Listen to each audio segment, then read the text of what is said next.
Police সদর দপ্তরের তথ্য যেটা দিয়েছে, ফেব্রুয়ারি জুলাইয়ে সারা দেশে খুনের ঘটনা হয়েছে 1789টি। নারী ও শিশু নির্যাতনের ঘটনা 11,165টি। পুলিশের উপর হামলার ঘটনা 317টি। প্রতিটি ক্ষেত্রেই এই সংখ্যা আগের 6 মাসের চাইতে বেশি। অন্তর্বর্তীকালীন সরকারের সময় চেয়েও আইন শৃঙ্খলা অবনতি ঘটেছে নাকি? ধন্যবাদ মানা ভাই। আপনার মাধ্যমে চ্যানেল 24-এর অগণিত দর্শক শ্রোতাকেও আমি শুভেচ্ছা জানাচ্ছি, সহ আলোচক যারা আছেন ওনাদেরকেও শুভেচ্ছা জানাচ্ছি। যে তথ্যগুলি দিলেন, তথ্যগুলি নিয়ে তো বিতর্ক করার কিছু নেই। তথ্য বলে দেয় যে সার্বিক পরিস্থিতিটা, আইন শৃঙ্খলার জনিত যে সমস্যা সেটি আসলে বেড়েছে। এখন বেড়ে যাওয়ার কারণ কি সেটা একটা গবেষণার বিষয়। তবে সাদা চোখে আমরা যেটা দেখি, 5ই আগস্টে যে অভ্যুত্থান হয়েছিল, সেই অভ্যুত্থানের পরবর্তীতে আমরা যদি অভ্যুত্থানটাকে একটা ডিজাস্টার ধরি জাতীয় জীবনে, রাজনীতি জীবনে, ডিজাস্টারের পরে আমরা সংস্কার বললাম, কিন্তু সংস্কার ইংরাজি যদি মানেটা করি, আমি আবারও রিপিট করি, এটা ইংরাজিটা হচ্ছে রিহ্যাবিলিটেশন, রিকনস্ট্রাকশন অ্যান্ড রিফরমেশন। কিন্তু আমরা রিফরমেশন নিয়ে আগাইলাম, কিন্তু রিহ্যাবিলিটেশন, এই যে 17 বছর বা 18 বছরে আমাদের যে প্রতিষ্ঠানগুলো ছিল, সেটা আপনার পুলিশ প্রশাসন, আমাদের সিভিল প্রশাসন, আমাদের জুডিশিয়ারি, আমাদের অন্য অন্য রাষ্ট্রের যে প্রতিষ্ঠান, সবগুলি দলীয়করণের মধ্য দিয়ে এক শ্রেণী গোষ্ঠীগত স্বার্থকে যখন চিরতার্থ করছিল, এরকম একটি রক্ত আপনার যখন ছিল, তার ইমিডিয়েট 5ই আগস্টের পরে যে সরকারটা ছিল, তার কাজ ছিল এটি রিহ্যাবিলিট করা। আমরা রিহ্যাবিলিটেশনে আমরা মন না দিয়ে বরং গণিমতের মাল মনে করে আমরা রাজনৈতিক দলগুলি প্রশাসনে, সচিবালয়ে, পুলিশ প্রশাসনে কাকে বাঁচাবো, কার থেকে টাকা নেব, কাকে কি করব, আমরা ওইখানে কিন্তু আমরা মনোযোগ দিইনি।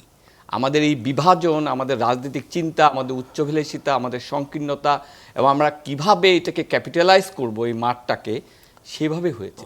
কেউ হয় বিশ্ববিদ্যালয় দখল করেছে, কেউ হাটবাজার দখল করেছে, কেউ মন্ত্রণালয়ে বসে বসে তদবির বাণিজ্য করেছে, বদলি বাণিজ্য করেছে।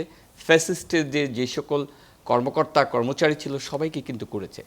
ইট ইজ ট্রু, উনি রাইটলি পয়েন্ট আউট করেছেন যে এইরকম একটি অভ্যুত্থান যেখানে বায়তুল মোকাররমের ক্ষতি পর্যন্ত পালাইছে, এরকম লেভেলের একটা দলীয়করণ যেখানে বিশ্ববিদ্যালয়ের উপাচার্যরা পালাইছে, এরকম সংকটের মধ্য দিয়ে যারা পালায়নি, যারা ছিল, যাদেরকে রাখা হয়েছে, তারা কিন্তু নানাভাবে কৌশল করেছিল।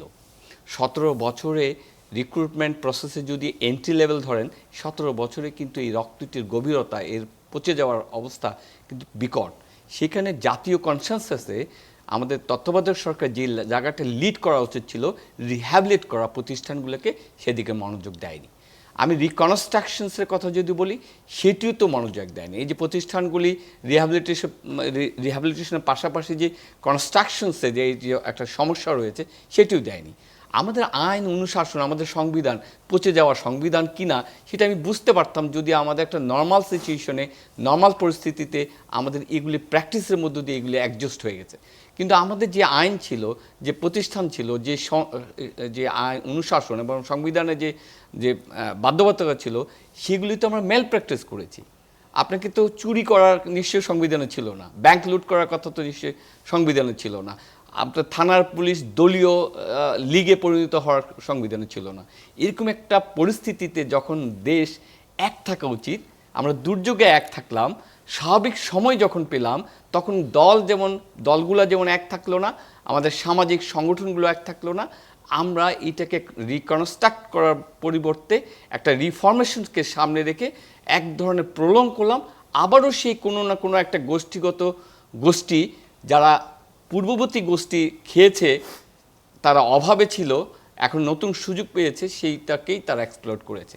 আমি মনে করি এর সাথে শুধু বাংলাদেশের আভ্যন্তরীণ কোনো গোষ্ঠীগত বিষয় না, এটি কিন্তু বহির্বিশ্বের বা আন্তর্জাতিক পর্যায়ে কিন্তু একটা গোষ্ঠী কিন্তু এই দেশকে, আমার রাজনীতিকে সঠিকভাবে পরিচালিত হতে দিচ্ছে না।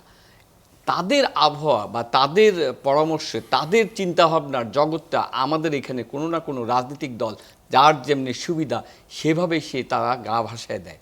সেই সংকট থেকে আমরা বেরোতে পারছি না স্বাধীনতার পর থেকে। তার মূল কারণ হলো আপনার আওয়ামী লীগের কথা বলি, আমরা যদি জামাতের কথা বলি, আপনারা চিন্তা করে দেখেন, একটা রাজনৈতিক দল ব্যর্থ হোক, বিরোধী দল তা আশা করে। আমরা একটা যদি দেখি শেখ হাসিনার ক্ষেত্রে, আমরা যদি দেখি যে ইন্ডিয়া সকল পার্টি মিলে মানে সংসদে আলোচনা করে শেখ হাসিনাকে কিন্তু তারা রেখেছে। আপনার বিস্ময়কর লাগে না? যেখানে শেখ হাসিনা মতো একটি রেজিম আপনার ভোট চুরি করা থেকে শুরু করে এমন কোনো বিষয় নাই যেটি করেনি, শুধুমাত্র ভালো করেছে ইন্ডিয়ার জন্য তাদের প্রয়োজন অনুযায়ী বিষয়গুলিকে দিয়ে, তাই তো? সেখানে তাদের রাজনীতিক গণতান্ত্রিক চর্চা আমরা ইন্ডিয়াকে যেখানে যে জায়গায় দেখি, কিন্তু সেটা আমি আন্তর্জাতিক পর্যায়ে বিশেষ করে বাংলাদেশের ক্ষেত্রে কিন্তু তাদের সেই নর্মসটা রাজনৈতিক দলের মধ্যেও দেখি না। সেজন্য আমার কাছে মনে হয় যে আমরা কেন পারলাম না, কেন এই অবস্থা। এখন আপনার ধরুন তারেক রহমানের আমরা সদিচ্ছার তো অভাব দেখি না। নিজে 10% বেতন দিয়ে দিচ্ছে দরিদ্র বা ফান্ডে, যেটা দেশের উন্নয়নে। উনি নিজে গাড়ি চালাচ্ছেন না, উনি নিজের গাড়ি নিজে চালাচ্ছেন। ওনার gesture is very much positive. উনি মনে করছেন এটি একটি দায়িত্ব আমার। কিন্তু ওনার যারা পদায়ন করেছেন, যারা মন্ত্রী মিনিস্টার হয়েছেন, যারা বিশ্ববিদ্যালয়ে উপাচার্য হয়েছেন, যারা বিভিন্ন জায়গায় অধিষ্ঠ হয়েছেন, তারা তো ক্ষমতা পেয়েছে। অধিকাংশের কথা বলছি, সবার কথা না। এই যে দায়িত্ব এবং ক্ষমতার মধ্যে পার্থক্য বুঝার মতো ক্ষমতা যারা দায়িত্ব পেয়েছেন তারা কি বুঝছেন? অথবা তারেক রহমান কি তাদের দায়িত্বশীলতা, তারেক রহমান যে দায়িত্বশীল পরিচয় দিচ্ছেন সেটি ট্রান্সমিট করা হচ্ছে না বা হওয়া উচিত, সেই জায়গায় পার্থক্যটা কি ঘুচাইতে পারছেন? That is the questions. আমার মনে হয় এই মুহূর্তে সরকার একটি দুর্বল কোহেসিভ অবস্থায় আছে। এই কারণে তার আভ্যন্তরীণভাবে কোন লোকটিকে দায়িত্ব দিলে ভালো হবে এটি চুজ করার ক্ষেত্রে মনে হয় এক ধরনের ডিলামায় পড়ে যাচ্ছেন। মন্ত্রী পরিষদের পরিবর্তনগুলো দেখলেও আমরা তাই বুঝি।